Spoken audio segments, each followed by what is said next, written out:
نبی کریم صلی اللہ علیہ وسلم سے یہودیوں نے اور کافروں نے کچھ سوال کیے، اور وہ سوال روح سے متعلق، ذوالقرنین سے متعلق وغیرہ وغیرہ، تو آپ صلی اللہ علیہ وسلم نے بہرحال ان کے جواب دیے، لیکن ایک وقت تک رکاوٹ آئی، اور اس رکاوٹ پر اللہ رب العزت نے ہم سب کو یہ پیغام دیا کہ اے لوگوں، وَلَا تَقُولَنَّ لِشَيْءٍ إِنِّي فَاعِلٌ ذَلِكَ غَدًا، کسی بھی کام کے لیے یہ مت کہا کرو کہ میں کل آ جاؤں گا، کسی بھی کام کے لیے یہ مت کہا کرو کہ میں کل دیکھ لوں گا یا میں کل وہاں پہنچ جاؤں گا، اِلَّا أَن يَشَاءَ اللَّهُ، مگر اس کے ساتھ کیا لگا لیا کرو؟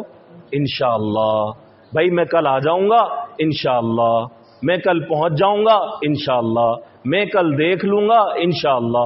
نبی کریم صلی اللہ علیہ وسلم جو دل سے ہر وقت اللہ کو یاد رکھتے تھے، اللہ کی شان تھی، ہمیں سمجھانا تھا، اس وقت اللہ کے نبی کی مبارک زبان سے انشاءاللہ نہیں نکلا، تو اللہ رب العزت نے کچھ وقت کے لیے اللہ کے نبی کو ان سوالوں کا جو یہودیوں نے کیا تھا جواب نہیں دیا، تو یہودی باتیں بنانے لگے، دیکھا کیسا پھنسایا، کیسے سوال کرے کہ اب پھنس گئے، یہ کہتے تھے میرے پاس وحی آتی ہے، اب جواب نہیں دے پا رہے ہیں۔ یہ وقت اللہ کے نبی پر بہت مشکل گزرا، لیکن بہرحال ہمیں یہ پیغام دیا گیا کہ کسی بھی کام میں تم انشاءاللہ کے بغیر الفاظ ادا نہیں کیا کرو، تم لازماً انشاءاللہ کہا کرو۔ اسی کے ضمن میں یہ بھی عرض کر دوں، مولوی صاحب کہتے ہیں جیسے ابھی بھی اعلان ہوا، کل فجر کی نماز 5:20 پر ہوگی انشاءاللہ، یہ ہم نے کہا۔ اچھا، یہ جماعت کے ساتھیوں میں بھی میں تھوڑی سی وہ کر دوں، اس میں ہمارے کچھ ساتھی ہیں وہ اعلان کرتے ہیں بیٹھیں نفع ہوگا، بھائی نفع ہوگا انشاءاللہ، یہ لفظ جوڑنا چاہیے،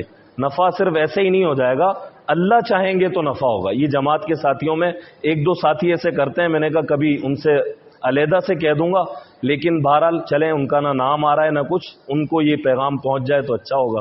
تو انشاءاللہ ہم سب کو کہنا چاہیے۔ تو اگر کل نماز 5:20 سے 2 منٹ اوپر ہو جائے تو مولوی صاحب کو بخش دیجئے گا انشاءاللہ۔ کیوں؟ اس لیے کہ انشاءاللہ بھائی اللہ نے نہیں چاہا، یہاں پر بڑی بچت ہو جاتی ہے ہماری بھی۔ اگر ہم یہ کہیں کہ بھائی اتنے بجے ہوگی اور نہ ہو تو یہ وعدہ خلافی ہے، یہاں پر ہم نے کہہ دیا انشاءاللہ، تو اب جب اللہ کی مرضی اس وقت ہو جائے گی۔ تو بہرحال اس میں 2-3 منٹ دینے چاہیے۔ یہ کہتی ہے قد قامت الصلاۃ، تو اس میں تو تار لگے ہیں، لیکن ہمارے ساتھ بہت ساری حاجتیں ہیں اور بہت ساری چیزیں، راستے میں آ رہے ہیں پیر مڑ گیا، کیچڑ میں پڑ گیا، دھو رہے ہیں، لیکن آپ نے تو گھڑی دیکھ لی، وہ تو کہہ رہی ہے قد قامت الصلاۃ، تو پیچھے دیکھ رہے ہیں یہ آیا یا نہیں، کھڑا ہوا ادھر یا نہیں کھڑا ہوا۔ تو تھوڑا سا یہ ایک وہ دینا چاہیے کہ بھائی چلیں 2 منٹ۔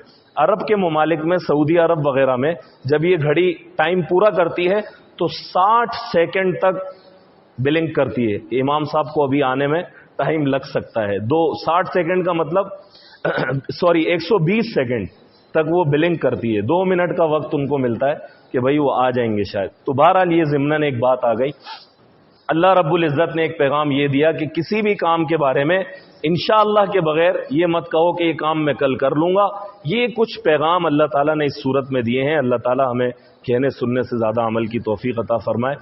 وآخر دعوانا الحمدللہ رب العالمین۔ اللہم انت السلام منک السلام تبارکت ربنا یا ذا الجلال والاکرام۔ رضینا باللہ ربا وبالاسلام دینا وبمحمد صلی اللہ علیہ وسلم رسول النبی وصلی اللہ وسلم علی حبیبہ الکریم وعلی آلہ واصحابہ اجمعین، آمین برحمتک۔